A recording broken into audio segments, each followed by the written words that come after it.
Good afternoon. Bon après-midi. On se retrouve et bienvenue à ceux qui nous rejoignent pour cette deuxième échange de panel.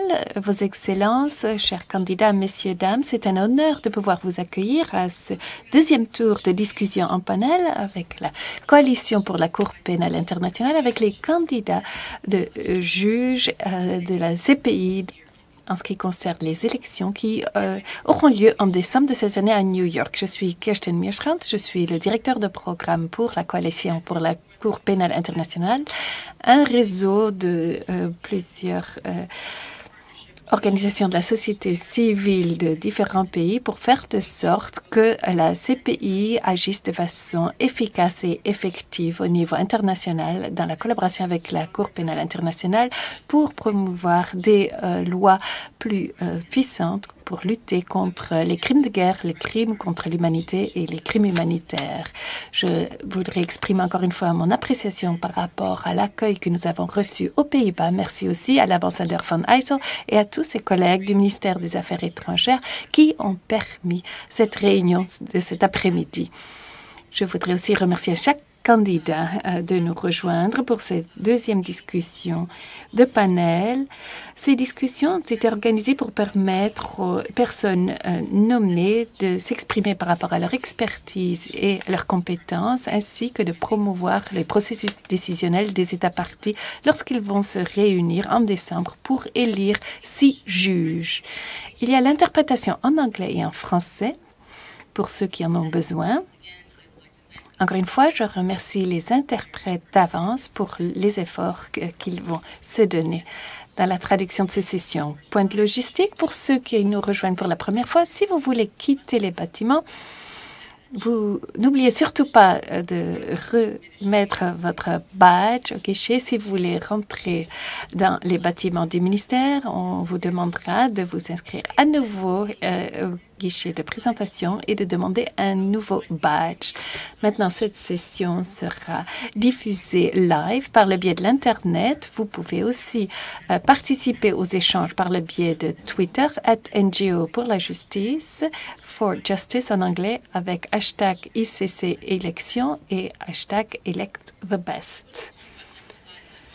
Je voudrais mettre en exergue que, alors que nous sommes réunis ici dans un cadre exceptionnel, il s'agit d'un événement indépendant organisé par la Coalition pour la Cour pénale internationale, qui fait partie d'une campagne de longue durée que la Coalition a menée en ce qui concerne les élections pour la CPI depuis 2003. C'est notre conviction claire que la CPI ne peut être équitable et efficace et effective que si ces chambres sont composées de juges extrêmement qualifiés. Depuis les premières élections qui ont lieu en 2003, la coalition a mené cette campagne dans l'objectif de promouvoir et de sensibiliser le public par rapport aux élections et par rapport aux candidats différents pour diffuser également des fiches de données, des mémoires et des écrits par rapport aux différents candidats. Cet hiver, 6 nouveaux juges devront être élus et donc nous espérons que les échanges dans le cadre du panel vous permettront, à ceux qui sont présents à l'AM mais aussi ceux qui nous suivent par le biais d'autres canaux, d'en savoir plus sur ce qui se passe dans la justice internationale. Non seulement nous organisons des séminaires publics, mais nous avons demandé à chacun des personnes nommées de compléter un questionnaire qui est affiché sur le site Web. Ils contiennent plus de détails sur leur formation, éducation. Vous trouverez cela sur l'adresse www.icc.org. Maintenant, la coalition n'appuie ni ne rejette aucun des candidats. Nous voulons assurer l'intégrité des procédures d'élection. Et donc, la coalition s'oppose à des accords réciproques politiques, c'est-à-dire les échanges de voix dans les élections de la CPI. Dans quelques instants, je vais demander aux différents membres du panel de se présenter, après quoi il y aura une session questions-réponses. Maintenant, lorsque nous allons passer à la session questions-réponses, je vais demander à ceux qui vont poser des questions aux différents candidats de le faire de façon à s'adresser à chacun des candidats du panel pour que l'on ait l'occasion à chacun d'entre eux de réagir par rapport à vos questions et abstenez-vous surtout de placer des commentaires ou de faire des observations quelconques. Je vais vous demander de vous abstenir de poser des questions aux candidats concernant des affaires en cours ou des affaires dans la phase procédures juridiques qui vont potentiellement être traitées par la CPI à l'avenir. Ayant dit cela, je voudrais donner maintenant la parole aux différents membres de panel pour qu'ils se présentent. Deux des membres de panel pourront prendre la parole en français. Donc, pour ceux qui ont besoin d'interprétation, tâchez d'avoir les receveurs à portée de main parce qu'il y aura des échanges français-anglais, anglais-français. Si vous voulez bien vous présenter. Merci.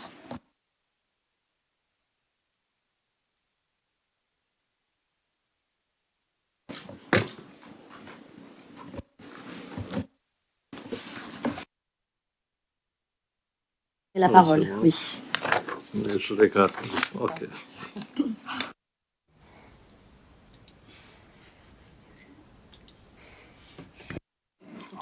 I will speak, Je vais parler en anglais maintenant pour me présenter. Chers collègues, merci beaucoup de m'avoir invité à participer à ce panel de discussion à La Haye aujourd'hui.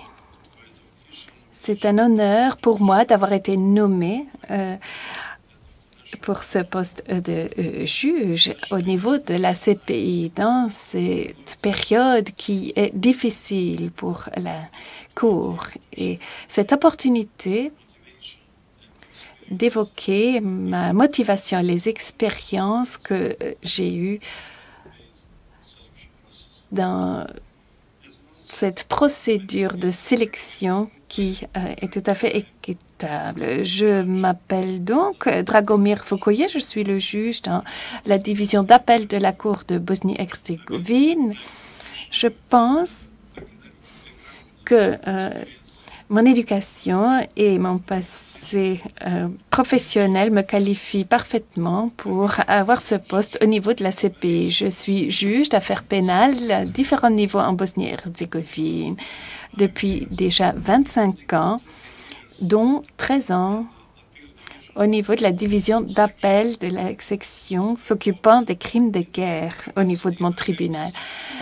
En cette compétence, j'ai eu à me prononcer dans 75 les plus complexes de crimes de guerre et aussi dans des affaires concernant la responsabilité civile. Maintenant, après avoir complété mes études de droit, j'ai pu m'affilier au Conseil de la magistrature le plus élevé de Bosnie-Herzégovine. C'est un organe qui nomme des juges et les procureurs qui sont en poste dans notre territoire national. Et je voudrais dire que nous sommes affiliés également au Conseil de l'Europe. Je suis le plus fier du travail que j'ai pu effectuer au niveau de la Chambre qui s'occupe des crimes de guerre. De nos jours, nous avons une institution acceptée au niveau national et qui, entre autres, s'est prononcée par rapport aux crimes de guerre, des cas que le tribunal pour l'ex-Yougoslavie nous a relégués. Notre système de droit est aligné aux droits humanitaires et droits humains internationaux. Quand il s'agit de la définition de génocide, de crimes contre l'humanité et de crimes de guerre, ces dispositions sont basées sur des définitions respectées, reprises dans les articles 5 à 8 du Statut de Rome. En outre, le modèle des procédures pénales utilisées dans notre pays représente un mix hybride de code civil et de tradition anglo-américaine. C'est donc quelque chose qui est en train d'évoluer, mais nous voulons des procédures contradictoires. Lorsque nous rendons justice en cadre de crimes de guerre commis en Bosnie-Herzégovine, j'ai eu le plaisir de travailler avec des collègues, des juges, des procureurs et des associés auxiliaires juridiques dans différentes parties du monde, des États-Unis aux pays occidentaux, d'Europe, de l'Australie au Royaume-Uni. Cette expérience m'a permis d'élargir mes horizons juridiques et d'améliorer mes capacités tout en contribuant au processus d'établir la paix dans mon pays. Dans mon expérience personnelle en tant que juge des affaires de crimes de guerre, je pense que pour beaucoup de raisons, la juridiction, pour se prononcer sur des crimes atroces, sont de la compétence de cour internationale uniquement dans les cas de besoin. Ce n'est pas uniquement une question de capacité d'une cour internationale de se prononcer sur toutes les sortes de cas, mais c'est également une question de crédibilité ou d'être à mesure de se rendre au lieu où les crimes se sont déroulés et d'aborder les acteurs. Donc, la relation qu'il y a entre les cours nationales et la CPI, basée sur ce principe de complémentarité, peut contribuer à la justice matérielle. À mon avis, différents obstacles majeurs se présentent à la CPI. Surtout la crédibilité, par exemple, reflète le travail contemporain de la CPI. On en parle beaucoup.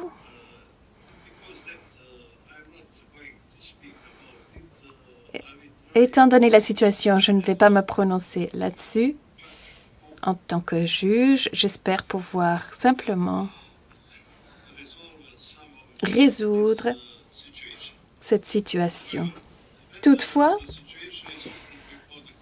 si la situation est soumise à la Cour, il faut agir de façon complémentaire au système judiciaire national. La complémentarité est quelque chose qui va dans deux directions. Donc, je pense que la CPI devrait se limiter à ce qui est prévu par les statuts de Rome dans les formes les plus complexes des crimes internationaux. Les résultats sont importants. Et à cet égard, je voudrais saisir cette opportunité de mettre en pratique mon expérience obtenue dans le cadre du tribunal pour l'ex-Yougoslavie. Pour terminer, la période d'avenir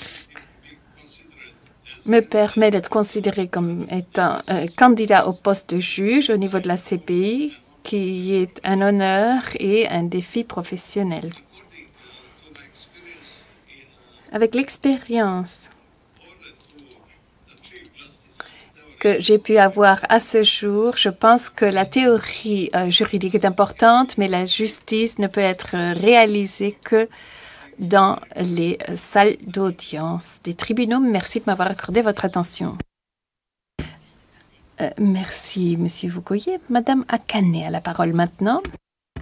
Merci, Madame la modératrice. Excellence, distingués représentants des différentes organisations, je remercie la Coalition pour la Cour pénale internationale d'avoir organisé cet événement. Je m'appelle Tomoko Akane, je suis ambassadrice pour la collaboration judiciaire internationale et procureur public pour l'Office suprême du procureur en Japon. Je voudrais agir en tant que juge pour la Cour pénale internationale, en fait, car ça entre dans la mission que je me suis donnée en tant que procureur public au Japon. En d'autres mots, je souhaite rejoindre ces efforts pour mettre fin à l'impunité des personnes qui commettent des crimes atroces dans la communauté internationale. Je voudrais rendre justice à ces criminels et soulager la douleur des victimes. Et finalement, je voudrais contribuer à prévenir ce type de crime. Il y a deux raisons principales. Tout d'abord, je suis convaincue que je peux contribuer au travail de la CPI, car j'ai beaucoup d'expérience dans ce type de travail en tant que procureur et en tant qu'avocat du gouvernement au Japon. C'est une position dans laquelle j'ai travaillé pendant plus de 30 ans en ayant affaire à différentes affaires pénales. Et donc, je me suis spécialisée dans les procédures et affaires pénales, non seulement dans des activités d'enquête, mais aussi dans les procédures qui se déroulent au niveau des cours. Donc, j'ai fait le rôle de procureur, mais aussi le rôle de juge. Je suis pleinement confiante que je peux contribuer à soulager les douleurs souffertes par les victimes. Deuxièmement, je souhaite contribuer par le biais du travail de juges siégeant à la CPI pour répandre la justice à la communauté internationale en me basant sur mes longues années d'expérience dans la collaboration internationale. Dans le fil des ans, j'ai été impliquée dans l'assistance technique internationale juridique et le renforcement des capacités des praticiens de la justice pénale, aussi bien pour les procureurs et les juges dans des pays en développement, par le biais des activités de l'Institut de l'Asie et de l'Asie orientale pour lutter contre le crime et poursuivre les criminels. Qui s'appelle UNAFE. C'est une organisation connue par la communauté mondiale. J'ai également travaillé pour l'Institut de formation du ministère de la Justice au Japon. Avec les expériences que j'ai eues ainsi, j'ai appris à connaître des praticiens dans la justice dans de nombreux pays qui essayent tous de contribuer à bâtir leur propre système judiciaire pour lutter contre les crimes atroces et l'impunité. Mais il y a beaucoup d'obstacles dans la réalisation de ce type d'objectif. J'ai également appris que l'état de droit est essentiel pour la réalisation de la justice pénale. Mais ce n'est pas facile de réaliser ce type d'objectif, et ce, dans beaucoup de régions du monde. Le travail de la CPI, qui requiert une collaboration au niveau international par les États parties, pourrait contribuer à ces efforts dans les pays respectifs grâce aux efforts dédiés des individus. Et je souhaite que tous les membres qui peuvent contribuer au travail de la CPI le fassent. Je voudrais travailler avec chaque pays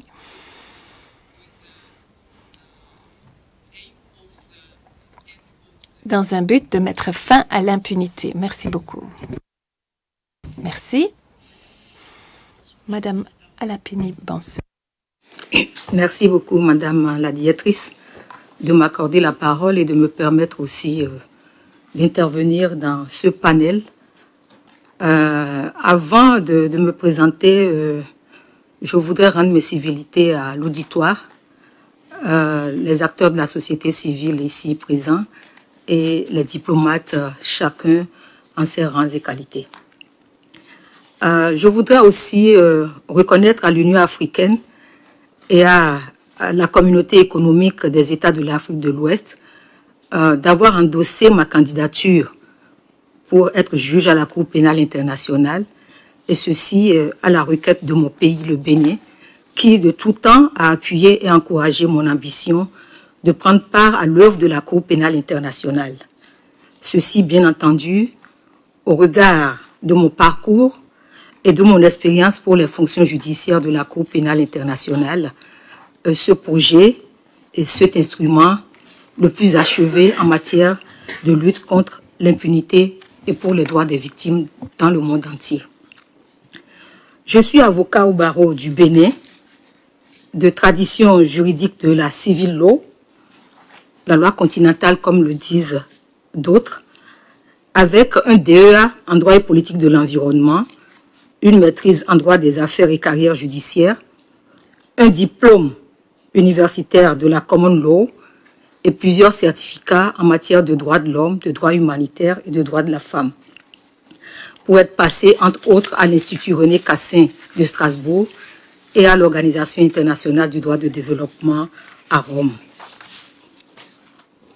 En tant qu'avocate et enseignante de droit pénal et de procédure pénale dans les facultés de droit de mon pays, j'ai livré plusieurs publications, notamment en droit pénal, dans le domaine des droits de l'homme et dans le domaine des droits de la femme.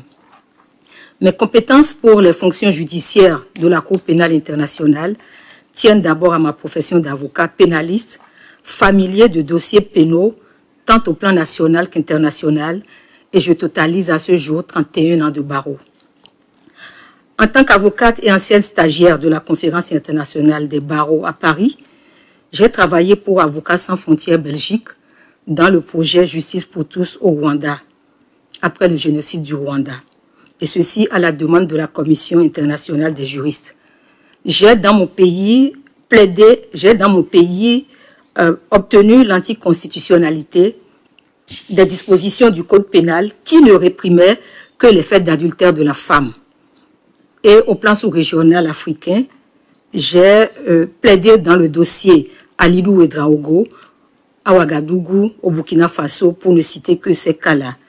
Je suis consultante de l'OMS, du Bureau international de travail et de la cellule d'analyse prospective de l'Assemblée nationale du Bénin dans mon pays, mais aussi arbitre agréé auprès de la Chambre de commerce et d'industrie et de l'Association interprofessionnelle de coton dans mon pays. En tant qu'avocate, je suis formateur en procédure devant la Cour pénale internationale pour le Centre international de formation des avocats francophones et je suis avocate inscrite sur la liste des conseils de la Cour pénale internationale. Plus spécifiquement dans le domaine du droit international des droits de l'homme, je quitte mes fonctions à la Commission africaine des droits de l'homme et des peuples après 12 ans. Et au cours de ces 12 années, j'ai eu le privilège d'avoir été élue présidente de cette commission et j'ai aussi eu le privilège d'avoir été nommée rapporteur spécial sur les défenseurs des droits de l'homme pour l'Afrique. Et à cet égard, j'ai pris part à la mission de promotion et de protection des droits de l'homme de la Commission africaine. En termes de mission de promotion des droits de l'homme, je peux vous dire que j'ai parcouru au moins 45 pays du continent africain sur les 54 que compte ce continent à ce jour. En termes de mission de protection, puisque ça c'est la mission juridictionnelle de la Commission africaine des droits de l'homme et des peuples, et c'est surtout cette fonction judiciaire de la Commission africaine qui me permettent de dire que je peux postuler au poste de juge à la Cour pénale internationale. Ces fonctions judiciaires permettent à la Commission africaine des droits de l'homme et des peuples de juger des faits de violation des droits de l'homme déférés par les États, par les victimes et par les ONG. Et la Commission africaine des droits de l'homme juge des faits de violation massive des droits de l'homme et à cet égard, nous avons déjà eu au moins 3 cas sur le continent africain pour lesquels nous avons travaillé. Pour renforcer cette mission de protection, le protocole qui crée la Cour africaine des droits de l'homme et des peuples instruit une complémentarité entre les deux organes, la Commission africaine des droits de l'homme et la Cour africaine. Et en tant que présidente de la Commission africaine entre 2009 et 2011, j'ai mis en place cette complémentarité et la Cour africaine et la Commission africaine sont à ce jour à leur 9e réunion statutaire depuis 2009. Ces deux institutions œuvrent au renforcement de cette complémentarité judiciaire et fonctionnelle. La Commission africaine elle-même compte à ce jour plus de 700 cas individuels de violation des droits de l'homme, y compris sur la saisine, sur la recevabilité et sur le fond. Et la Commission, au fil du temps, a construit une œuvre jurisprudentielle avérée dont s'inspirent aujourd'hui les autres systèmes de droit, les mécanismes des Nations Unies. Bien entendu, la Commission elle-même devrait, au titre des articles 60 et 61 de la Charte africaine des droits de l'homme et des peuples, s'inspirer du droit international et de toutes autres normes pertinentes pour construire sa jurisprudence.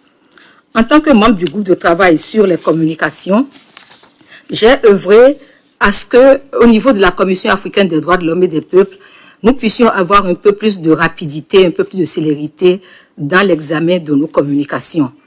J'ai été lauréate de plusieurs prix et distinctions qui attestent de la reconnaissance de mon engagement à toujours œuvrer au service des droits de l'homme. Sur les mouvements associatifs, je suis membre de plusieurs mouvements associatifs dont le réseau WILDAF, les femmes juristes du Bénin, les femmes de l'éducation, l'Association béninoise pour le droit de développement, la Fédération internationale des femmes juristes et bien entendu le barreau pénal international, puisque ça c'est ma vie. À ce titre, j'ai été cooptée comme personnalité de la Chambre de réponse pour les dernières élections présidentielles dans mon pays. Je suis membre fondatrice de la coalition béninoise pour la Cour pénale internationale et à ce titre, j'ai organisé plusieurs activités de promotion et pour l'élaboration de la loi d'adaptation du statut de Rome dans mon pays. Dans le domaine spécifique des droits de la femme, j'ai pris part à de nombreuses rencontres, séminaires et panels de haut niveau. J'ai œuvré à l'adoption de plusieurs lois de promotion et de protection de la femme au Bénin. Et pour le réseau WILDAF Bénin, le Centre pour le droit et le développement de la femme au Bénin, j'ai à ce jour, à mon étude, plus de 250 cas de violations faites aux femmes traités soit en mode alternatif de règlement de litige, soit au contentieux. En 2016, sous le haut patronage de son Excellence, Madame Catherine Samba Penza, j'ai été élue deuxième vice-présidente de l'Observatoire panafricain pour le leadership féminin en Afrique francophone et au titre de la SICA. Sur les expertises spécialisées, je puis dire en quelques mots que je suis juge à la Cour permanente d'arbitrage de la haie ici et qu'au niveau des Nations Unies, j'ai été nommée pour être membre de la commission d'investigation des violences électorales en Côte d'Ivoire en 2011. J'ai été aussi nommée membre de la commission d'investigation sur les violations des droits de l'homme au Burundi. Et je puis vous dire qu'en ce moment même, nous sommes en train de présenter notre rapport à Genève. Et pour finir, je puis dire aussi que je suis membre expert de l'ONU-SIDA pour le travail en matière des droits humains et du VIH-SIDA. En d'autres lieux et en d'autres places, j'ai été aussi plusieurs fois membre de jury sur les procès fictifs en matière des droits de l'homme sur le continent africain à la demande du Centre pour les droits de l'homme de Pretoria en Afrique du Sud. Je nourris ici l'ambition d'être juge à la Cour pénale internationale au regard de ce parcours, mais avec la conviction que mon expertise servira la justice pénale internationale, mais surtout en tant qu'avocat, en tant que juriste praticienne, dire le droit c'est vrai, mais aussi je crois qu'à la lumière de tout ce que nous sommes en train de dire ici et ailleurs, il est important pour qu'au niveau de la Cour pénale internationale, on puisse créer le droit. Et donc, voilà ce que je puis dire en termes de présentation. Je me prête à vos questions, mesdames et messieurs, et vous remercie de votre attention. Merci, madame. Ms. Ibanez. Thank you, Mrs. Ibanez. Merci beaucoup. Vos Excellences, les ambassadeurs, les représentants des États, les représentants de la société civile, mesdames et messieurs. Je voudrais remercier la Coalition pour la Cour pénale internationale de m'avoir invité à participer à cet événement. Et je voudrais aussi féliciter les co-nominés d'être ici pour discuter de nos idées sur la Cour pénale internationale et le droit pénal international. Je m'appelle Luz del Carmen Ibanez Carranzes, un nom très long, mais Luz Ibanez, ça suffit. Alors, je suis procureur dans mon pays. J'ai été procureur depuis plus de 30 ans. Et ces dernières 14 années, j'ai poursuivi des affaires de terrorisme, de crimes contre l'humanité, de graves violations des droits humains. Et tous ces crimes qui découlent de conflits, les conflits qui est survenu au Pérou entre 1980 et 1992. Avant ceci, j'étais un procureur enquêtant dans le bureau du procureur du Pérou. Et là, je menais des enquêtes sur des crimes de corruption graves et de malversation contre des hauts politicien de mon pays, de l'ancien président Fujimori. Je suis le coordinateur national des 17 agences de mon pays, des agences spécialisées qui s'occupent des crimes de terrorisme, de crimes contre l'humanité et de graves violations des droits humains, ainsi que des exécutions extrajudiciaires, des disparitions forcées, des crimes sexuels et des crimes basés sur le genre et aussi des cas d'enfants soldats. Dans ces deux capacités, j'ai travaillé ces 14 dernières années sur ces sujets, ces crimes internationaux qui sont les mêmes que ceux qui tombent sous la juridiction de la Cour pénale internationale. Dans ma capacité en tant que procureur, j'ai poursuivi des affaires impliquant les plus hauts leaders des organisations terroristes dans mon pays, ainsi que le procès contre les leaders de l'organisation Sendero Luminoso, Sentier lumineux, avec son leader Abimael Guzman. Sendero Luminoso a été l'organisation la plus sanglante dans l'histoire du Pérou. Cette organisation est responsable pour plus de 40 000 décès d'après le dernier rapport de la Commission sur la vérité et la réconciliation dans mon pays. Je suis le procureur qui a donc jugé Abimael Guzman et qui l'a trouvé coupable. Ça, c'était donc une procédure entre 2005 et 2006. Abimael Guzman et les principaux leaders de ce groupe ont donc reçu des peines de prison à vie et d'autres ont reçu des peines de prison très longues. Les charges étaient les attaques terroristes telles que le meurtre, la destruction de la propriété publique et privée, les massacres d'une ville de Luquinamarca où il y a eu à peu près 500 victimes.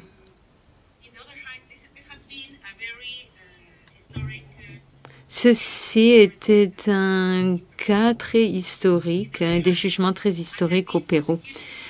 De l'autre côté, j'ai aussi lancé des poursuites contre des violations très graves des droits humains et des cas très historiques comme le cas Les Cabitos. Le Cabitos, c'est un cas qui, sur des tortures massives et des disparitions forcées, des exécutions extrajudiciaires commises à un siège militaire dans la ville d'Ayacucho au Pérou. Là, on a commis des tortures massives et des exécutions extrajudiciaires. Il y a eu 109 victimes. Et 10 personnes étaient accusées, toutes des personnes militaires et politiques haut placées. il y a eu 509 charges qui ont été retenues contre ces personnes. Toutes ces affaires ont été complexes avec des preuves très volumineuses. Il y a eu vraiment beaucoup de documents. Et toutes ces affaires comprenaient aussi des témoins protégés, beaucoup de défis juridiques et des questions de réparation aussi. De façon à réussir dans ces efforts, j'ai toujours intégré le droit international au droit pénal national. En tant que coordinateur national, tout mon travail a été non seulement la supervision, le monitoring, les enquêtes et de ces 17 agences du bureau du procureur, mais aussi de bien soutenir le travail du côté des victimes, surtout avec les réparations. Et ceci surtout aussi dans les cas qui comprenaient des crimes sexuels et de genre et aussi les affaires qui portaient sur les disparitions forcées et les enfants soldats.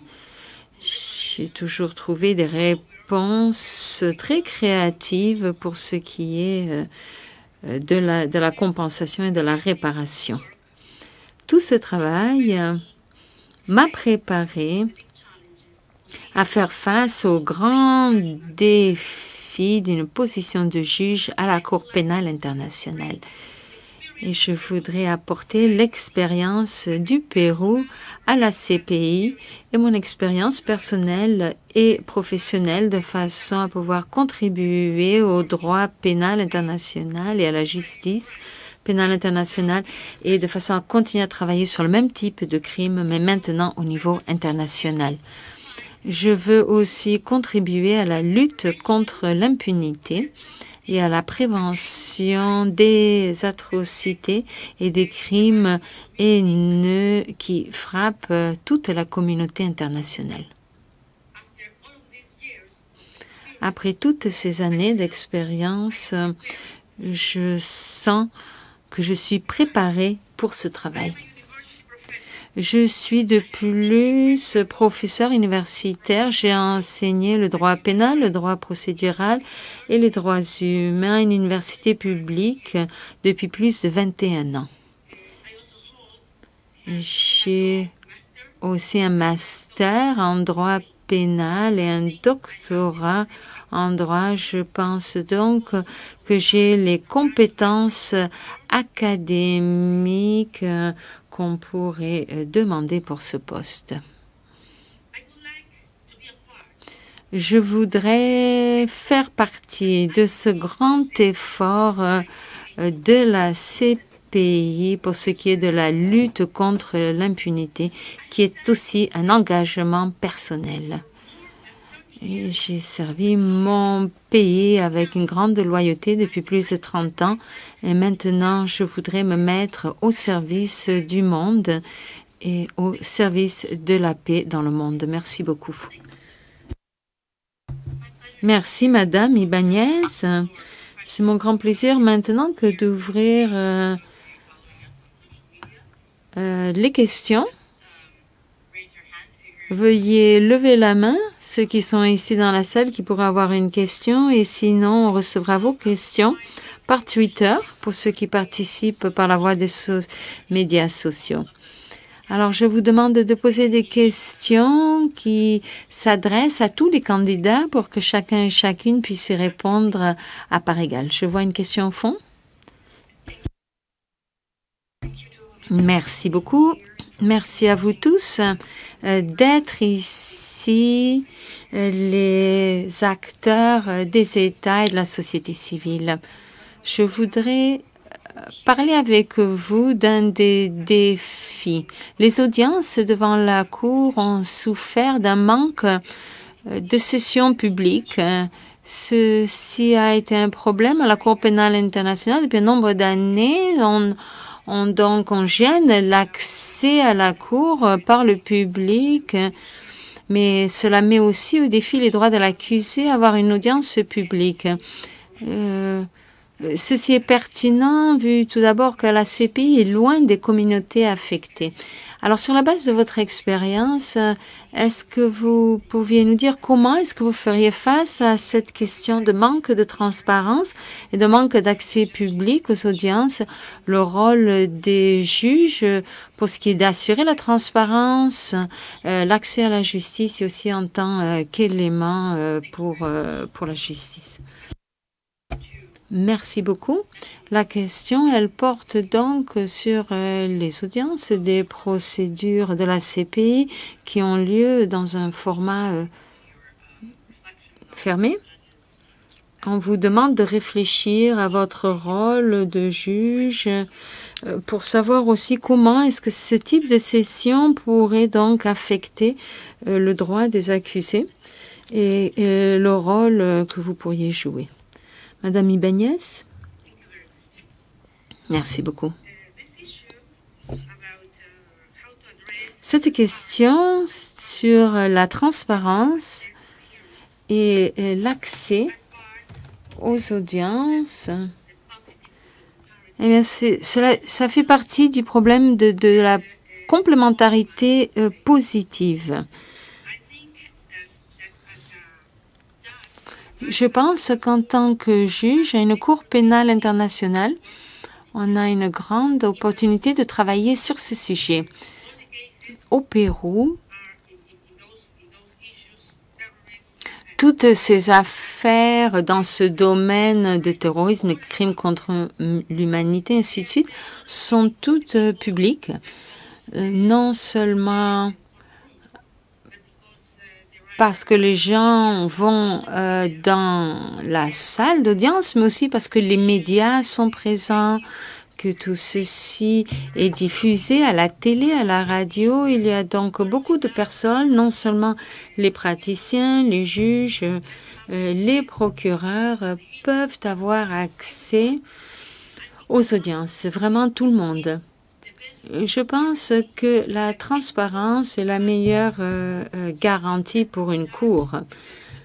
Je pense qu'en tant que juge, nous pouvons travailler sur cette question et je m'y appliquerai. Merci. Merci, Madame Ibanez. Madame Atiligassou. Je remercie la personne qui a posé cette question. Et pour répondre à cette préoccupation, ma collègue vient de parler tout à l'heure de la nécessité de la complémentarité positive. Je prendrai le relais en disant que il est vrai qu'à ce jour, on identifie beaucoup de défis et pour la Cour pénale internationale et des défis que j'appellerais défis classiques qui tiennent à l'efficacité de la Cour pénale internationale, à la nécessaire coopération entre la Cour pénale internationale et les diverses parties prenantes, à la question de l'universalité et autres. Mais je crois que le problème qui est posé ici, je ne veux pas rentrer dans les détails par rapport aux nouveaux défis qui sont en train d'être relevés ici et là. Peut-être que les discussions vont nous ramener à cela. Mais pour m'en tenir à ces défis classiques, je voudrais retenir que le problème qui est posé est surtout lié à la question de l'efficacité de la Cour pénale internationale. Comment faire pour que la Cour pénale internationale soit efficace, mais surtout soit efficace du point de vue des droits des parties, à la fois des accusés et aussi des victimes. Et ici, quand on parle du fait que les audiences de la Cour pénale internationale ont souffert d'un manque de session publique, je crois que ça répond à l'une des préoccupations que je formule chaque fois quand je rencontre des gens avec qui je peux parler de la Cour pénale internationale. Et ça pose le problème effectivement de l'accès à la Cour. Et je crois que les dispositions du statut de Rome permettent à la Cour pénale internationale de se rapprocher un peu plus des victimes. Et là, nous avons des exemples qui nous ont, qui peuvent aider la Cour pénale internationale. Quand on prend par exemple la RDC, le gouvernement de la RDC avec l'appui des acteurs de la société civile, a pu mettre en place les tribunaux mobiles. Et ça a beaucoup aidé la population. On a permis à la justice d'aller vers les populations. Et c'est ça qui manque un peu à la Cour pénale internationale, c'est vrai, puisque la Cour pénale internationale est très loin des victimes. Quand je prends une situation dans laquelle la Cour pénale internationale doit rencontrer un certain nombre de victimes, il serait peut-être mieux pour la Cour pénale internationale de délocaliser ces séances. Et c'est de ça qu'il s'agit en fait. Comment faire pour permettre à la Cour pénale internationale de délocaliser ces séances. Cela a permis à d'autres juridictions à une échelle plus basse de se rapprocher des populations, de se rapprocher de toutes les parties prenantes, acteurs politiques, partenaires au développement, populations civiles et autres. Je veux citer le cas de la Cour de justice des droits de l'homme, de la communauté économique de l'Afrique de l'Ouest, ECOWAS, qui, pour mettre en place une certaine pédagogie et pour poser le problème sérieux de l'esclavage, a pu délocaliser une de ces audiences dans l'affaire Adidja Toukarawa pour quitter Abuja jusqu'à Niamey. Et ça, je crois que c'est un exemple qui fait le tour du monde entier et dont nous pouvons nous inspirer pour dire que c'est vrai que ça, c'est un vrai défi. Et c'est un défi dans la mesure où, en faisant comme cela, je pense que la Cour pénale internationale sera plus proche des preuves, plus proche de la vérité, parce que les preuves pourront être palpables sur le terrain, les victimes pourront parler et pourront être vues et connaître. Donc, ça a beaucoup si la Cour pénale internationale pouvait aller vers les populations, vers les victimes, on réglerait beaucoup de problèmes. On dirait, comme on le dit en français, on ferait d'une pierre deux coups. We will kill the bird with two stones. Donc, il est important, effectivement, que la Cour pénale internationale regarde dans ce sens. Donc, nous pourrons, si j'étais élu, par exemple, je pourrais œuvrer à ce que vraiment on puisse entreprendre des séances en dehors même du siège de la Cour pénale internationale. Aller vers les victimes, ça apporte toujours un plus. Merci, Madame Alapini Kanslou. Thank you very much. Merci beaucoup. Alors, je comprends que votre question elle est liée à la transparence et à l'équité de la procédure. Donc, la question sur les audiences publiques. À ma façon de voir, et selon mes observations jusqu'à présent, la Cour elle-même a fait de grands efforts de transparence et d'équité. Par exemple, toutes les audiences ont été diffusées par les médias, par Internet. J'ai pu suivre toutes les audiences depuis le Japon même. On voit aussi que tous les jugements, les décisions importantes sont aussi diffusées par la voie d'Internet. Il y a beaucoup de recherches, de présentations liées au jugement, beaucoup d'opinions qui sont mentionnées dans différents types de médias. Alors, naturellement, il y a peut-être la possibilité d'améliorer. Si j'étais élue, j'essaierais de faire en sorte que le travail de la CPI soit plus transparent, plus équitable, ensemble avec la société civile et les autres États parties. Merci. Merci, Madame Akane. Monsieur Voukoye. Public, c'est une règle dans le droit international, mais aussi dans le droit national. C'est le principe fondamental. Mais ce principe, à l'égard de ce principe, respecter ce principe, existe quelques exceptions. Entre eux, c'est plus important, exception à l'égard de respecter la vie privée, d'intérêt des victimes. Et pour cela, il y a quelques situations pour éloigner de respecter ce principe. C'est-à-dire, l'intérêt des victimes se trouve au premier plan. Mais il s'agit de situations relativement très rares dans la procédure normale. C'est-à-dire respecter ce principe, l'audience publique, c'est, comme je disais, ces règles, mais avec quelques exceptions. Parce que dans mon pratique, quand j'ai mené le procès, dans mon cours, dans mon tribunal, nous avons une section pour protéger les témoins sensibles, les témoins protégés, les témoins vulnérables, etc., notamment les femmes, les enfants, etc. Et leur intérêt, protéger leur intérêt, se trouve au premier lieu.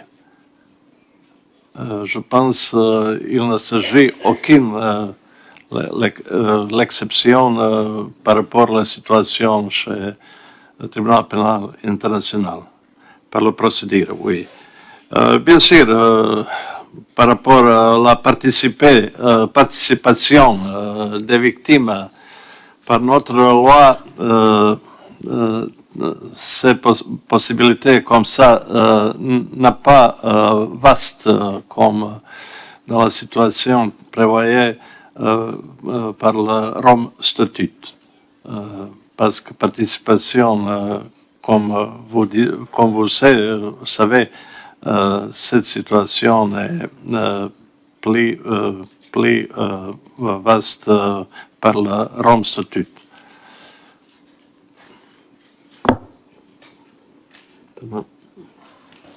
Je vous remercie, Monsieur Vukoye.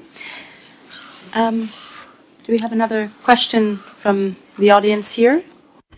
Est-ce qu'il y a une autre question ici, dans la salle? Veuillez lever la main si quelqu'un a une question.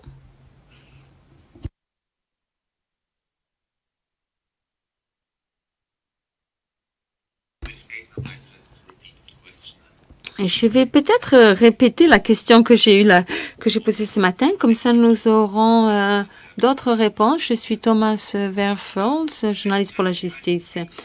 En tant que juge à la CPI, vous aurez affaire non seulement avec les procédures, les appels.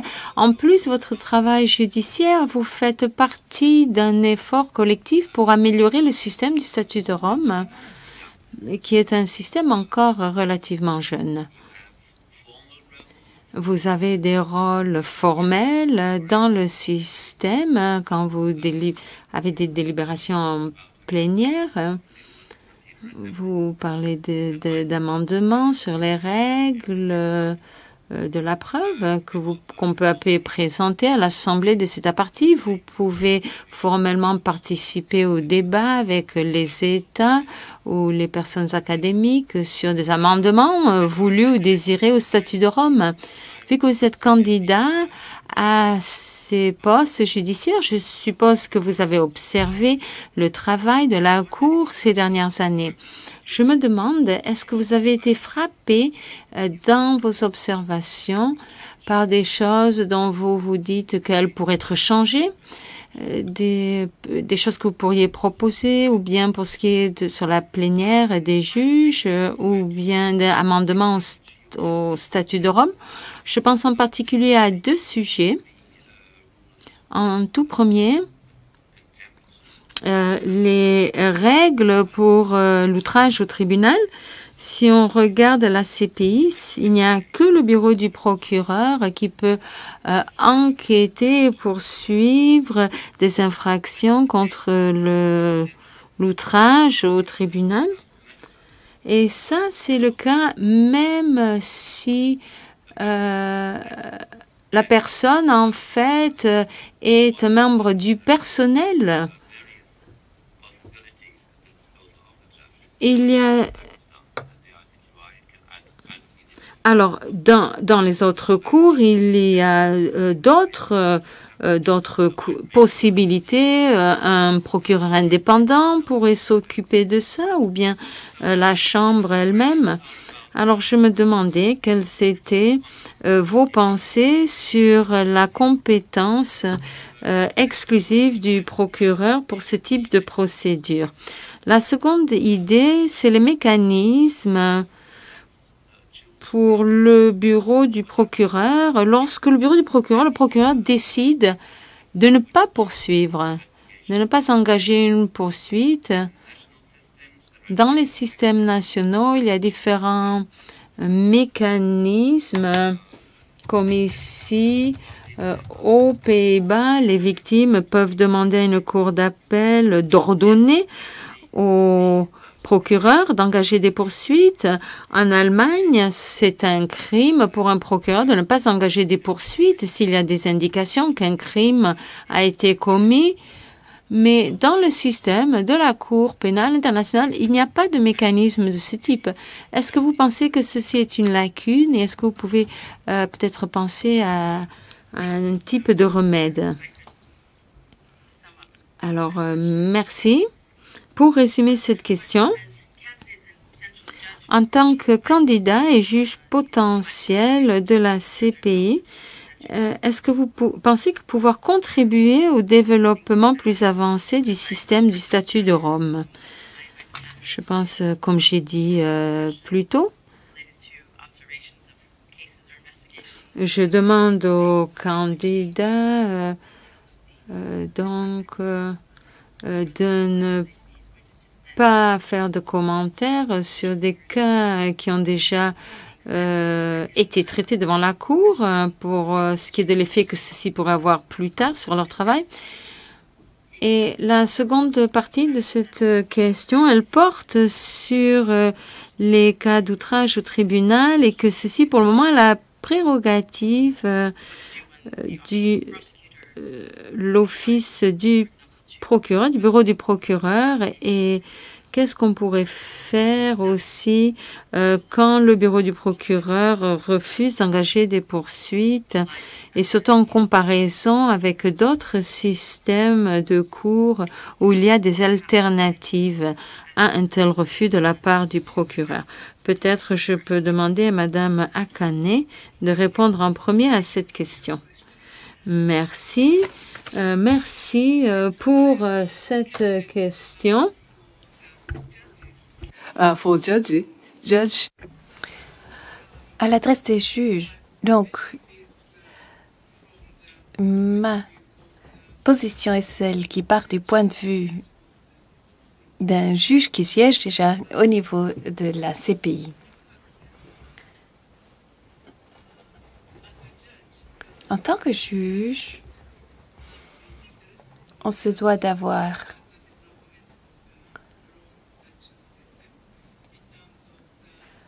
l'intérêt d'essayer d'améliorer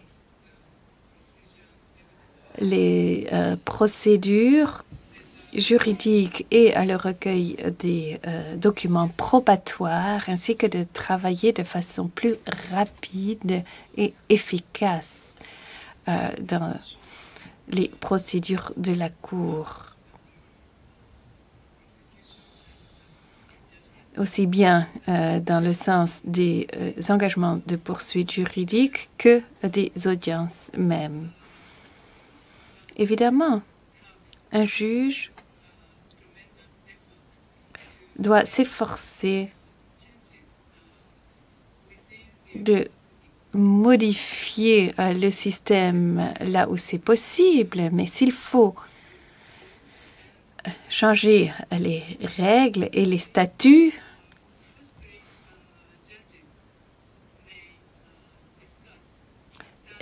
on pourrait commencer par en parler au niveau interne entre juges et ensuite essayer en séance plénière de prendre des décisions là-dessus, de trancher et ensuite passer par le biais du président de soumettre la question à l'Assemblée des États parties et en bonne relation avec l'AEP, qui a parfois des intérêts différents, mais dont l'objectif doit tout de même être le même, car l'on veut développer le système de la CPI et l'améliorer. Sans financement adéquat, naturellement, les juges peuvent s'efforcer d'améliorer le système, mais c'est impossible. Donc, il faut rester en bonne relation avec l'AEP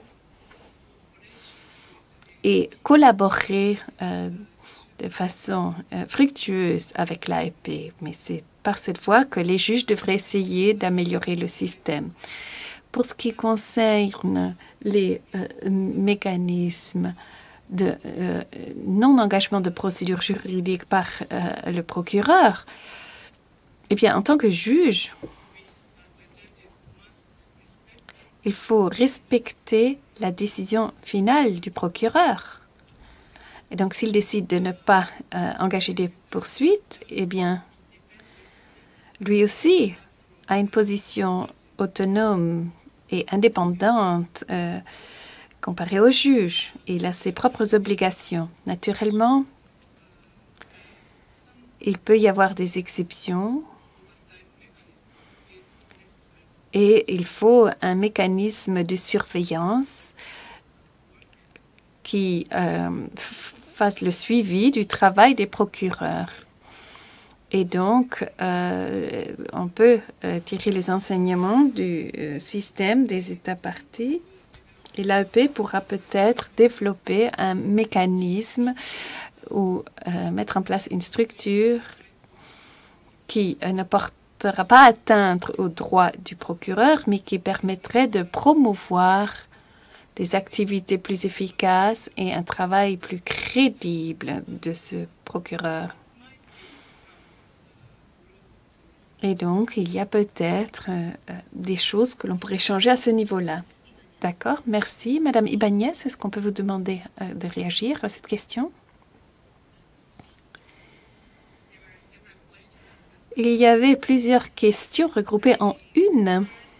Je vais commencer par dire,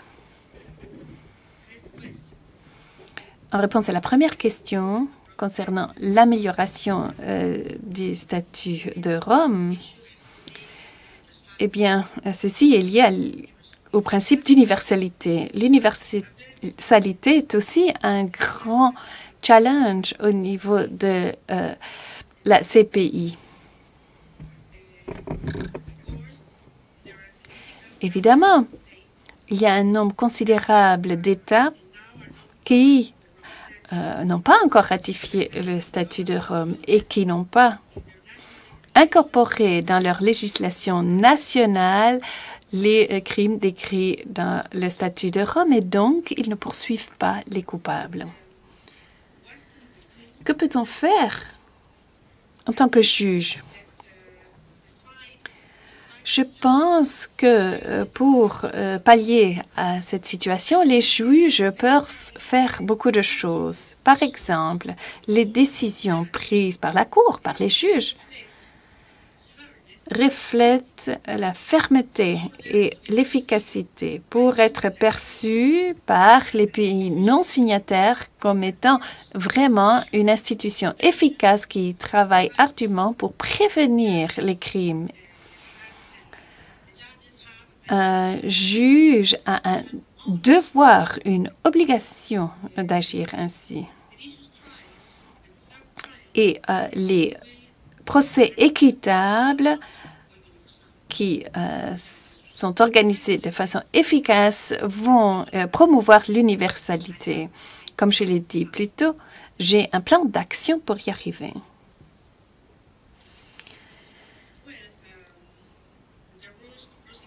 Maintenant, les règles pour engager des poursuites d'articles inscrits sur l'article 17, eh bien sûr, l'Office du procureur a l'obligation et le devoir d'engager des poursuites.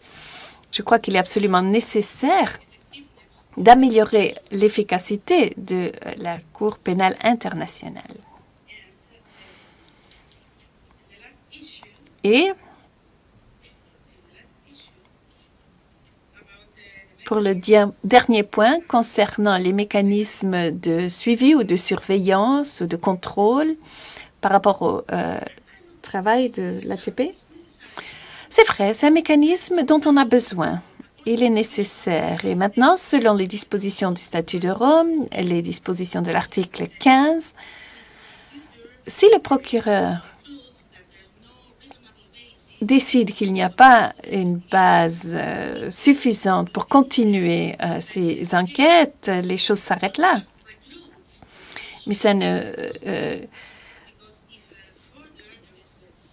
enlève pas le devoir du procureur. Si ultérieurement d'autres informations sont divulguées, le procureur peut décider de réengager les poursuites juridiques.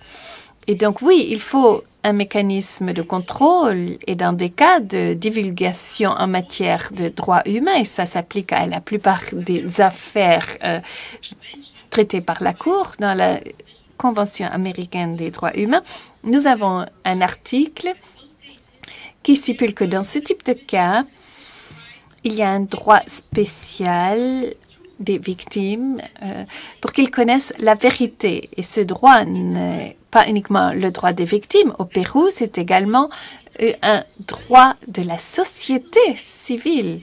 Ça, c'est dans la Constitution péruvienne. Et c'est aussi le droit de la communauté internationale, connaître la vérité.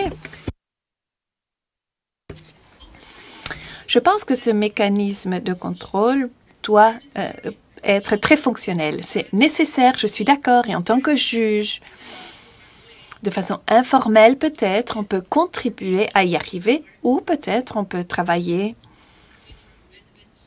à l'avenir par le biais d'amendements de règlements intérieurs ou de procédures. Merci.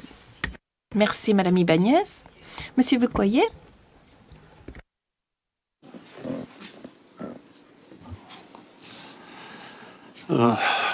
Trouver la réponse à cette question, c'est pas facile. À l'un côté, nous avons le droit de la victime de demande de justice et satisfaction juridique. Le rôle de la procureure est faire la poursuite d'inculpé et réaliser les droits de la victime à cet égard. De l'autre côté, le rôle de la Cour est effectuer la garantie de justice équitable pour le chacun.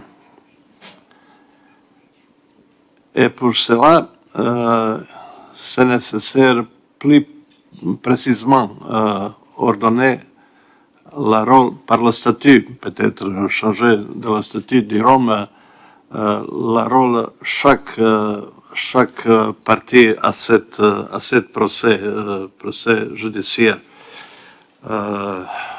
À mon avis, le statut de Rome à cet égard, quelqu'un le connaît.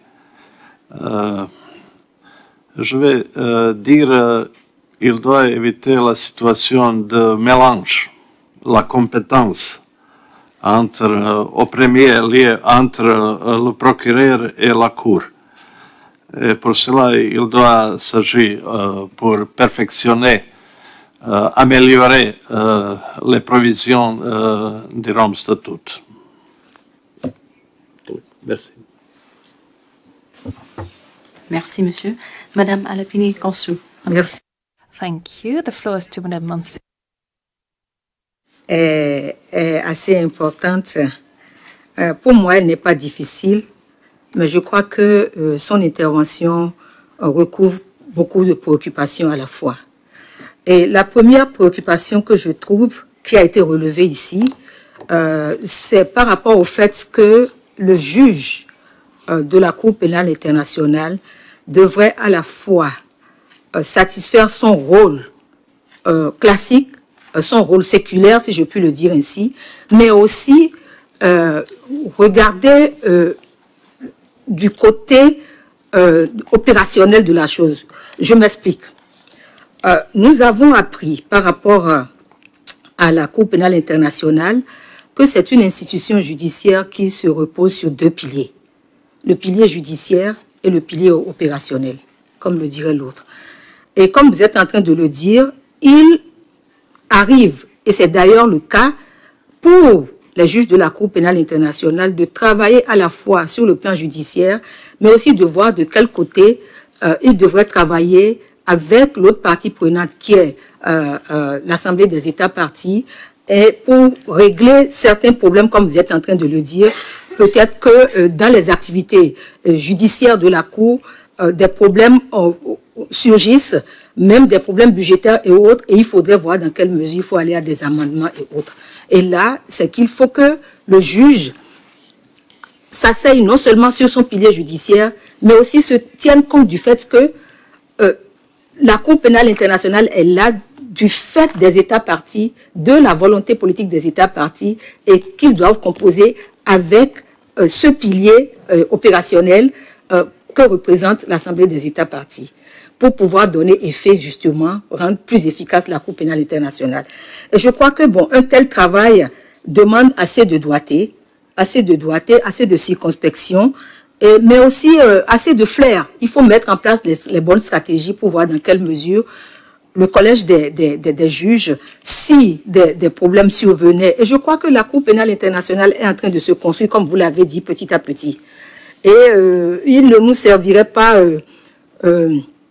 de courir. Il faut partir à point, comme le dit l'autre, et voir dans quelle mesure on peut continuer, puisque la Cour pénale internationale, à ce jour, est en train d'entamer sa seconde décennie. Et si nous prenons les exemples des autres cours, je regarde un peu l'exemple de la Cour internationale de justice, mais la Cour internationale de justice a traversé aussi des difficultés jusqu'à ce jour, bon, mais c'est quand même une cour qui continue de travailler. Donc pour moi, la Cour pénale internationale peut se fonder sur l'existant, ce qui existe déjà, tant au plan international des droits de l'homme et de la justice internationale, qu'au plan régional des autres systèmes, le système du tribunal pénal pour l'ex-Yougoslavie, par exemple, qu'est-ce qui a été fait, le tribunal pénal pour le Rwanda, mais aussi les autres mécanismes, les mécanismes interaméricains, la cour interaméricaine, la commission interaméricaine et autres, pour voir comment aller de l'avant. Ça, c'est d'une manière générale que je réponds à votre préoccupation. L'autre sujet que vous avez relevé rapidement, c'est par rapport à une situation dans laquelle il pourrait y avoir un problème d'outrage. Un problème d'outrage, et vous demandez, mais qu'est-ce qu'il faut faire, puisque la compétence est donnée dans le cadre de la Cour pénale internationale au procureur. Je pense aussi que là, il faut s'inspirer de ce qui se fait et construire. Parce que le rôle du juge aujourd'hui, ce n'est plus seulement de dire le droit, d'avoir les compétences, mais c'est aussi d'avoir le flair et l'initiative de créer le droit. Et le droit de la Cour pénale internationale doit être créé au fil du temps et s'imposer par la suite, du point de vue jurisprudentiel, du point de vue aussi de la doctrine. Mais dans le quotidien de la Cour pénale internationale, on doit tirer quelque chose pour construire ce droit de la Cour pénale internationale-là. Surtout que, quelque part, nous avons aussi l'information selon laquelle il faut pouvoir mettre ensemble tous les systèmes de droit qui devraient évoluer au sein de la Cour pénale internationale pour quand même rendre des décisions cohérentes. Donc, pour parler des règles liées à l'outrage, C'est vrai que chacun peut donner ici l'exemple de son exemple national. Moi, dans mon pays, lorsque les juges font face à une question d'outrage, c'est un incident et il faut régler ce problème-là de façon spécifique. On n'attend même pas le procureur, le juge engage la procédure et on règle le problème de l'outrage tout de suite. Mais s'agissant de la Cour pénale internationale, j'ai pensé quelque part au mécanisme de contrôle indépendant qui fait son petit bonhomme de chemin et à travers lequel on peut voir ce qu'il y a lieu de faire par rapport à la Cour pénale internationale. Et la dernière préoccupation liée au fait qu'il peut arriver que le procureur décide de ne pas poursuivre. Je crois, sauf erreur de ma part, qu'on peut trouver des réponses à cette préoccupation dans le vécu de la Cour pénale internationale. Je ne veux pas citer de décision ici, mais je sais que ce genre de situation s'est déjà produit. Et comme l'a dit mon collègue de la Bosnie, il y a, quand le procureur décide de ne pas poursuivre, on met en jeu les droits de la victime. Et je crois que dans le statut de Rome et dans les règles de procédure, il est permis aux victimes de réagir, de saisir le juge. Et le juge, une fois saisi, pourrait rendre une décision qui peut faire l'objet d'appel de la part du procureur. Et nous avons par la suite la chambre d'appel qui peut aussi statuer sur ce genre de choses. Mais le problème, comme vous l'avez posé, c'est un problème qui est là. Et je crois que tout juge devrait voir dans quelle mesure il faut vraiment mettre en place les mécanismes qu'il faut lorsque nous sommes en face d'une telle situation. Pour moi, ça me pose un problème lié aux voies de recours que l'une ou l'autre partie peut exercer. Le procureur peut exercer ses voies de recours, les victimes peuvent exercer leurs voies de recours, la partie qui est poursuivie devant l'accusé ou même celui qui n'est pas encore devant la Cour pénale internationale peut exercer ses voies de recours. Donc voilà un peu ce que je peux répondre à votre préoccupation. Merci, Madame Alepini-Gansou. Are there any other questions?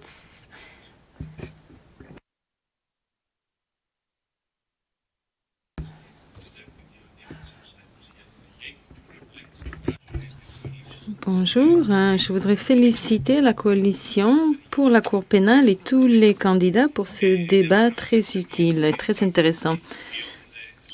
L'Assemblée des États parties, en plus de l'élection de 6 juges très qualifiés, devra aussi traiter d'autres questions très importantes comme l'activation des amendements de Kampala, y compris sur le crime d'agression.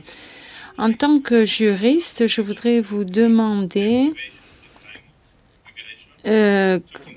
l'importance que vous attribuez donc à l'activation du crime d'agression pour compléter le système du statut de Rome. Merci. Merci beaucoup pour cette question. Si je peux résumer, donc en plus de l'élection à l'Assemblée des États parties, il y a d'autres discussions thématiques cette année, y compris autour de l'activation de l'amendement relatif au crime d'agression, vu que ceci pourrait toucher à des futures enquêtes, des futures affaires examinées par la Cour. Je veux laisser un peu plus de place pour les candidats pour qu'ils et elles puissent traiter ça de façon plus générale, leurs opinions sur l'activation future de cet amendement. Merci. Oui. Merci beaucoup.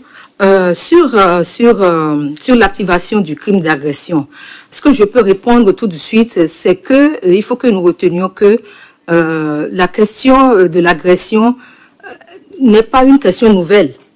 C'est une question qui est assez ancienne, mais qui reste d'actualité. Et l'autre chose que je vais dire, c'est que par rapport au crime d'agression, la conférence de Kampala en a traité. Et déjà même, il faut voir que durant les travaux de l'adoption du statut de Rome, c'est une question qui a été relevée, mais qui a été repoussée, différée, et pour des questions peut-être politiques, pour d'autres questions que nous ne maîtrisons pas tellement, mais c'est une question qui a été repoussée. Et donc, il fallait nécessairement, à un moment donné, inclure le crime d'agression parmi les infractions dont la Cour pénale internationale a la compétence. Et donc, pendant la campagne la conférence de révision de Kampala, c'est l'une des questions importantes qui ont été relevées et le crime d'agression devrait être inséré parmi les crimes relevant de la compétence de la Cour pénale internationale. Aujourd'hui, nous sommes en train de parler de l'activation de ce crime d'agression-là. Un juge est tenu par les tests. Un juge est tenu par les tests. Si, dans le statut de Rome, il est désormais mis en bonne et due forme que le crime d'agression fait partie des crimes relevant de la compétence du statut de Rome, eh bien, le juge doit pouvoir trouver les voies et moyens, les voies et moyens intellectuels et moraux pour pouvoir traiter de cette question-là. Donc, le crime d'agression, c'est un crime comme les autres. Ça devrait être un crime qui a une importance capitale par rapport au crime de génocide, par exemple, par rapport au crime contre l'humanité et par rapport au crime de guerre, notamment. Et donc, si le crime d'agression est inscrit dans le statut de Rome, tout juge doit pouvoir traiter de la question lorsqu'il en est saisi. Merci, Madame Alpine Kansou. Monsieur Vukoye.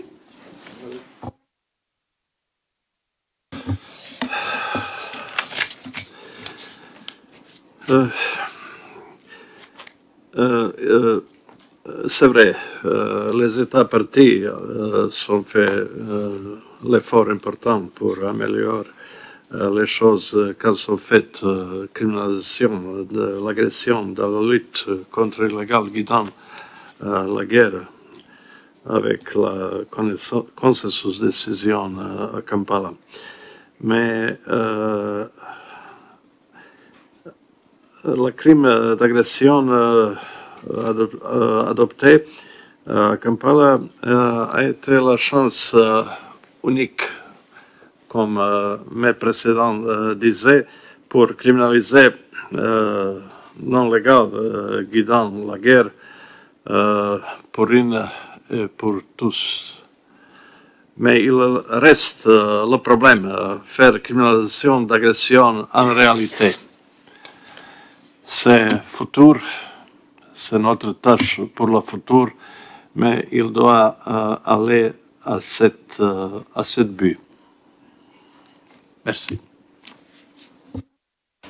Je vous remercie, Monsieur Vukoye. Ms. Ibanez. Over the crime of aggression, Pour le crime d'agression, je veux commencer par dire que cette année, l'Assemblée des États partis va traiter de cette question. Donc, à cette Assemblée du mois de décembre, les États vont voter sur l'entrée en vigueur ou non du crime d'agression. Dans les amendements de Kampala, le crime d'agression était donc régulé. Maintenant, il y a une définition sous article 8 bis du crime d'agression qui peut commettre ce crime et quel est le rôle du Conseil de sécurité. L'exercice de la juridiction sur le crime d'agression est aussi régulé dans cet article 15 bis du statut de Rome. Il est intéressant de reconnaître que dans cette clause, les amendements de Kampala tentent de construire une nouvelle relation entre le Conseil de sécurité et la CPI, surtout avec le bureau du procureur.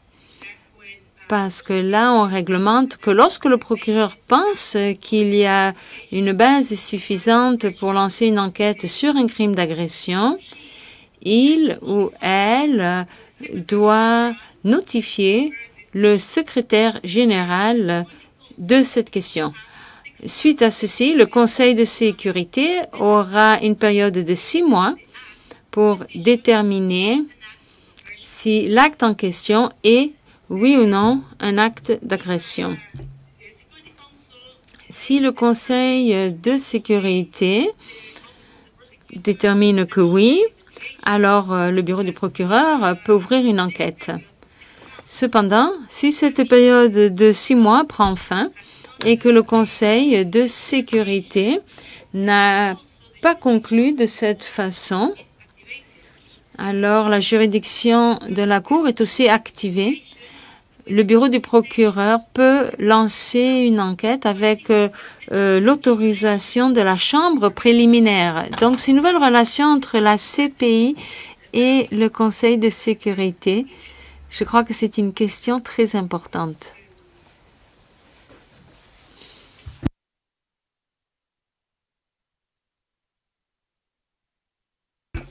Je veux aussi signaler, en tant que juge potentiel, en tant que praticienne dans le domaine des crimes internationaux, que j'espère qu'au mois de décembre, la juridiction de la CPI sera activée. Ceci est nécessaire parce que tous les efforts de la Cour pénale internationale vise la paix. Et je pense que ceci est important et je pense que nous attendons tous et toutes l'activation de cette juridiction de la Cour. Merci beaucoup. Merci, Madame Ibanez. Madame Akane. Merci beaucoup. Je comprends que le crime d'agression est l'un des 4 crimes clés sur lesquels la CPI a la juridiction. Et je comprends que le processus de facilitation se poursuit à New York de façon à arriver à un large consensus sur cette question. Cependant, il demeure des opinions divergentes pour ce qui est de l'exercice de la juridiction de la Cour sur ce crime, surtout sur la question de si la Cour peut ou non employer sa juridiction avec un État partie qui n'a pas ratifié ou accepté les amendements de Kampala. La discussion sur cette question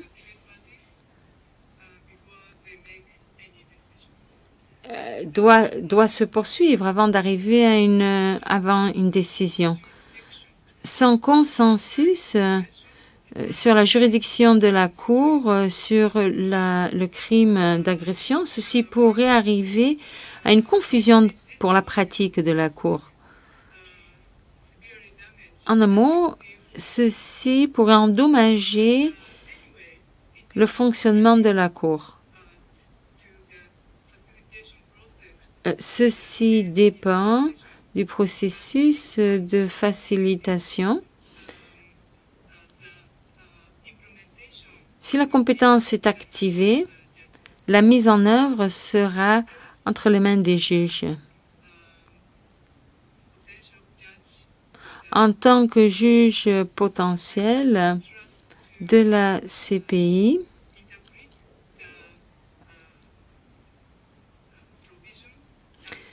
j'interpréterai la provision et je l'emploierai comme il se doit dans les affaires réelles. Merci. Monsieur Madame Akane, j'ai une question par là. D'accord. Merci, mon nom est Alix Villemagender, je suis avec la Coalition pour la Cour pénale internationale et je voudrais vous transmettre une question qui nous a été posée via Twitter, car nous avons invité le public qui peut nous suivre en direct de vous soumettre des questions. Donc j'ai une question de Henri qui nous envoie sa question depuis le Burundi. Et sa question est, auriez-vous des propositions pour qu'il n'y ait plus de pays qui sortent du statut de Rome et même pour convaincre ceux qui n'y ont pas encore adhéré? Merci. Merci Henri, à travers Alix. So the question comes from our Twitter. La question, elle vient donc de Twitter Et elle vous demande donc comment vous, candidat judiciaire, feriez face à cette question des États qui pensent à se retirer du statut de Rome et aussi la question de ceux qu'on essaie encore de convaincre. Je passe la parole à Monsieur Voukoye.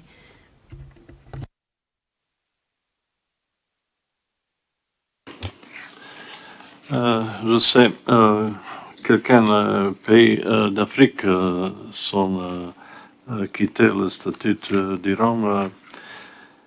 J'ai lu dans les différentes publications les raisons principales pour expliquer ce cas, mais peut-être il s'agit d'un rapproché, il s'agit de sélectivité, de problème de sélectivité, cette situation par le procureur, etc., et notamment peut-être pour ces poursuites limitées seulement sur les Africains. Je pense s'être rapproché, je pense on ne peut pas accepter parce que toutes les choses, cette question doit regarder dans le contexte le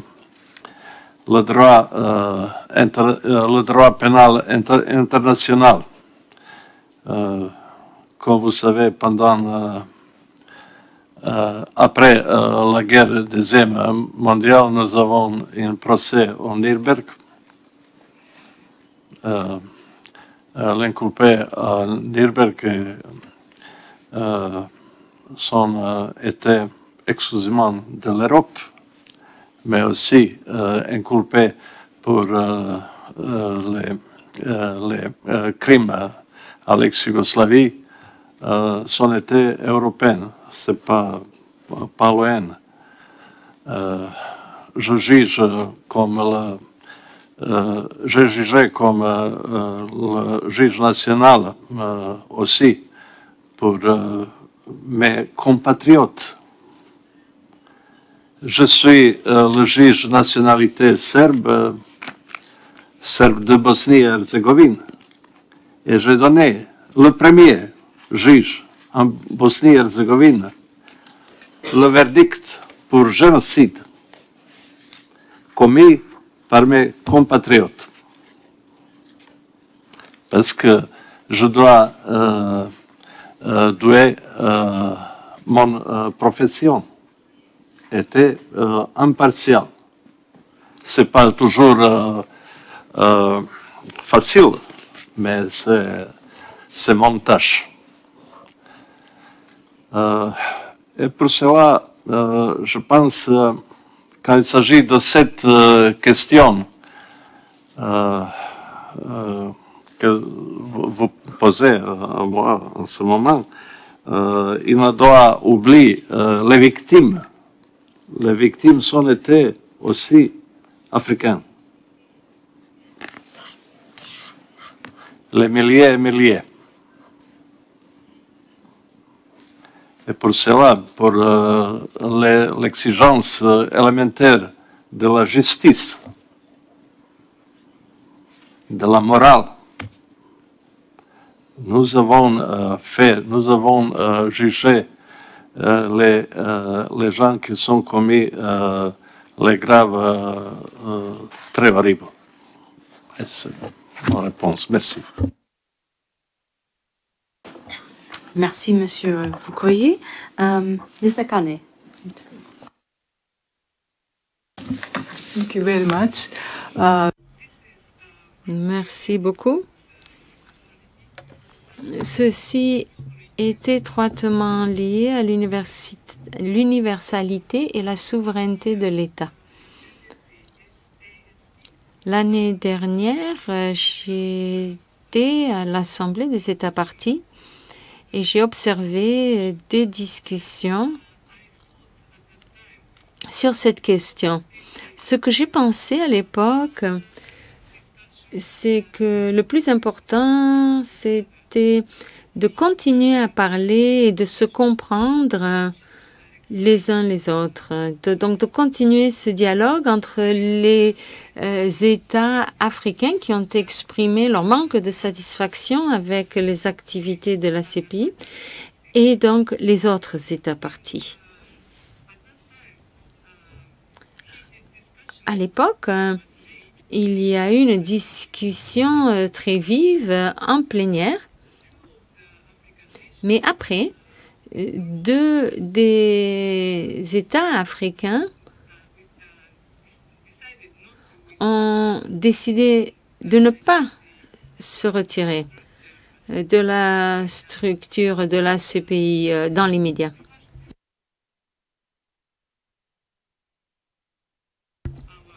Je pense que la première chose qu'il faut faire, c'est continuer de parler et continuer d'avoir des contacts. Moi, je suis un candidat de l'Asie-Pacifique, pas de l'Afrique, pas de la région européenne. Et je peux en fait être un pont entre ces différentes opinions, un autre juge d'une autre région pour faciliter la discussion.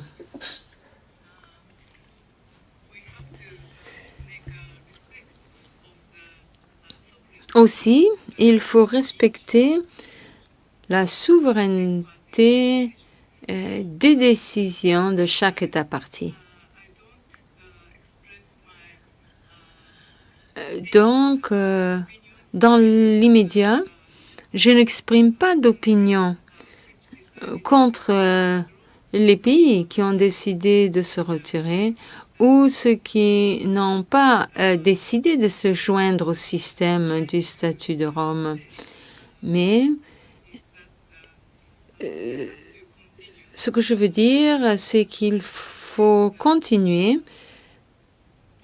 à faciliter l'énonciation des deux opinions et que les deux opinions puissent donc se parler. Madame Alatini-Kansou. Et la question qui est posée par notre ami Henri depuis son Twitter est une question d'actualité. C'est une question d'actualité et quand je vois un peu le scénario de ce qui se passe aujourd'hui au niveau des États africains qui veulent se retirer de la Cour pénale internationale, je peux comprendre que il y a aujourd'hui sur les 4 États africains qui ont annoncé de se retirer de la Cour pénale internationale, il n'y a que 3, je crois, il y a 3 États, il y a l'Afrique du Sud, il y a le Burundi, et il y a la Gambie. Donc sur les 3 États, nous avons aujourd'hui seulement un État qui est encore dans cette logique de se retirer de la Cour pénale internationale. Et ce qui nous est posé comme question, c'est de proposer des choses pour que des États ne sortent plus du statut de Rome et que, encore mieux, des États viennent au statut de la Cour pénale internationale pour que quelque part nous réglions tant soit peu la question de l'universalité, le principe de l'universalité qui sous-tend la Cour pénale internationale. Et pour parler de ces questions de retrait et de velléité de retrait, oui, c'est vrai que le problème qui est posé ici, c'est celui de la souveraineté des États.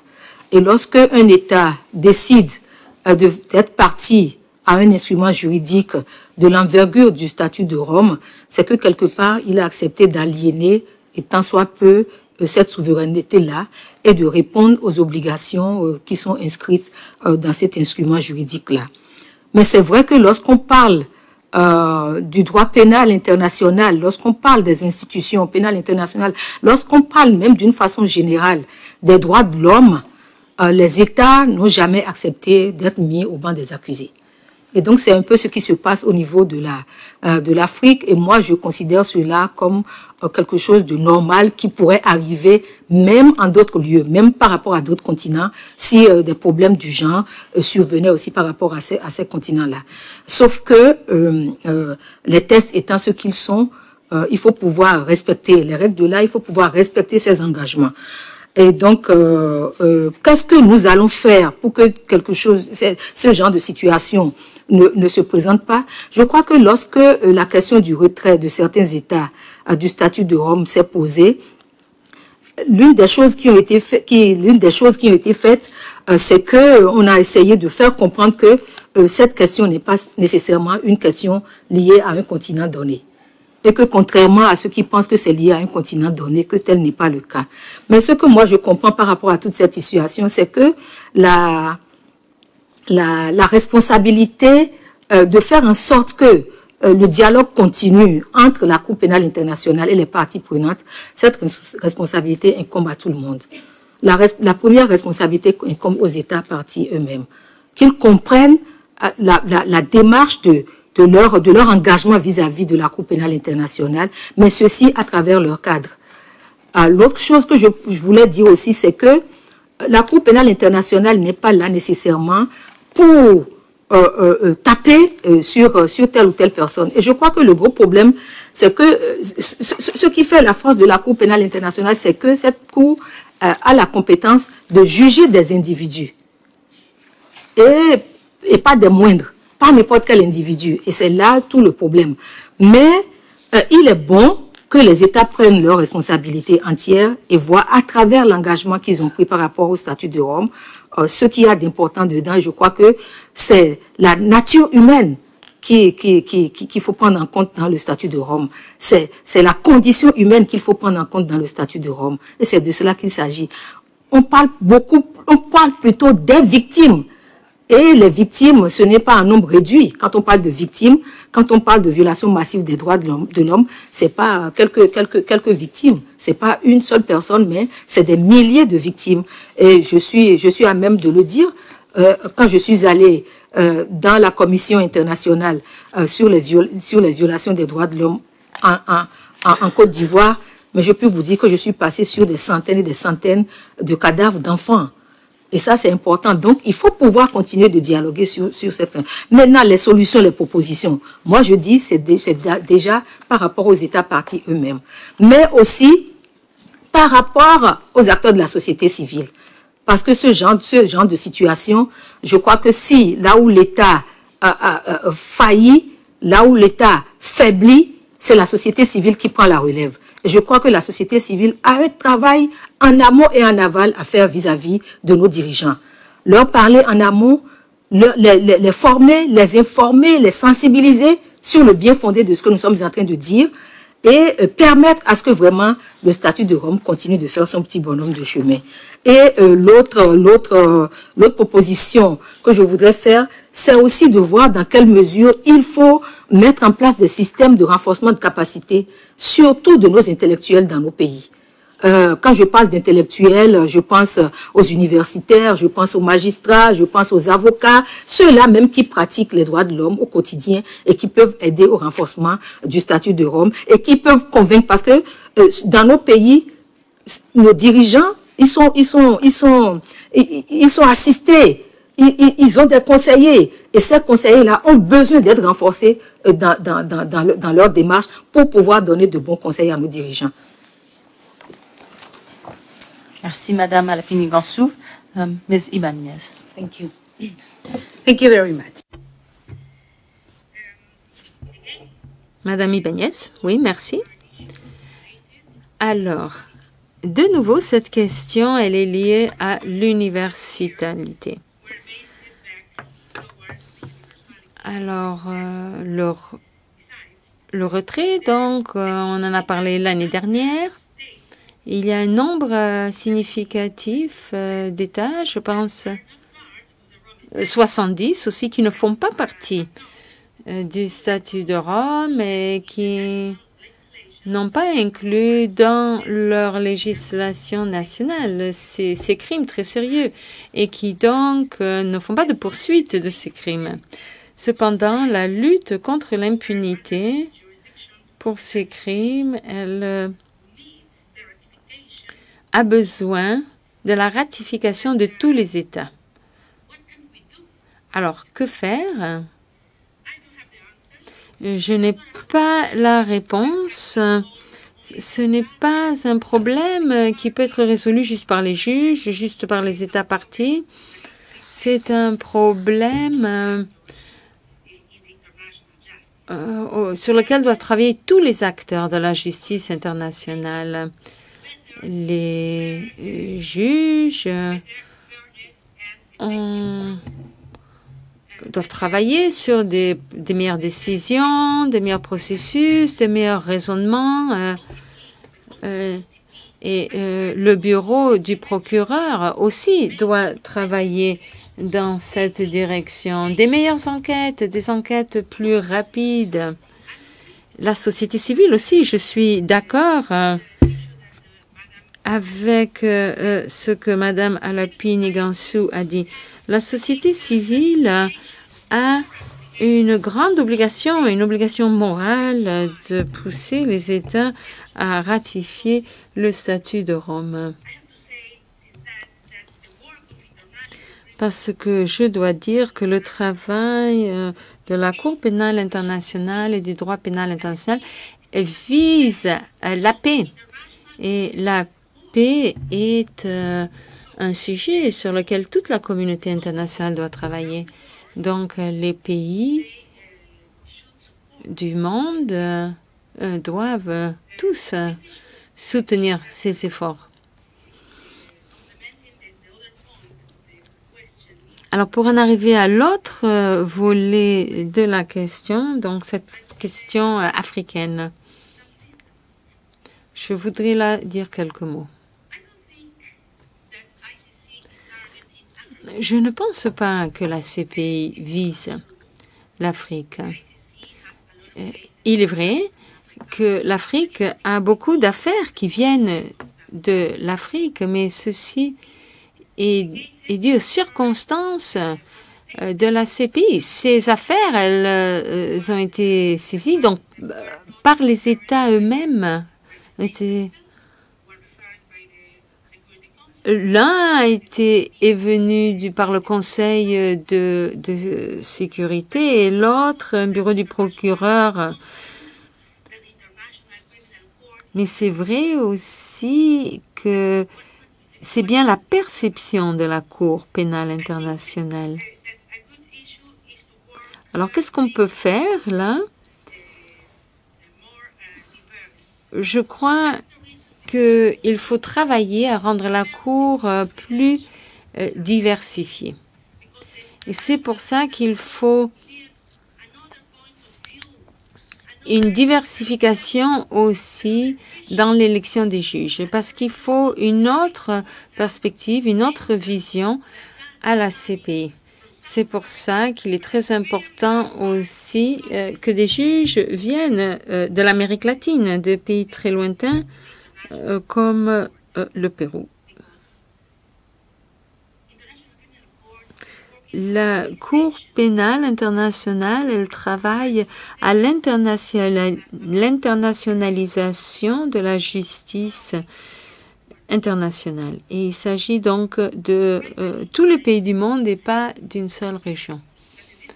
Je finirai par dire que l'expérience du Pérou et mon expérience personnelle peuvent grandement contribuer à cette question.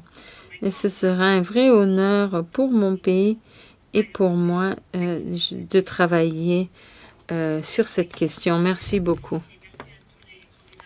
Participer à ces discussions. I'm very grateful for those candidates. Je suis très reconnaissante à tous les candidats qui ont participé à ces discussions. Merci d'avoir contribué au processus de transparence de l'élection des juges de la CPI. Et je remercie encore une fois les interprètes qui nous ont aidés donc à suivre cette discussion. Et je remercie le ministère des Affaires étrangères de nous avoir reçus dans cette salle. Nous allons conclure cette session maintenant. C'est la pause café dehors dans le couloir. Et nous nous retrouvons ici à 16 heures pour le troisième panel de discussion avec Madame Di Stefano, Madame Prost, Madame Mensah Bonsu et Monsieur Aitala.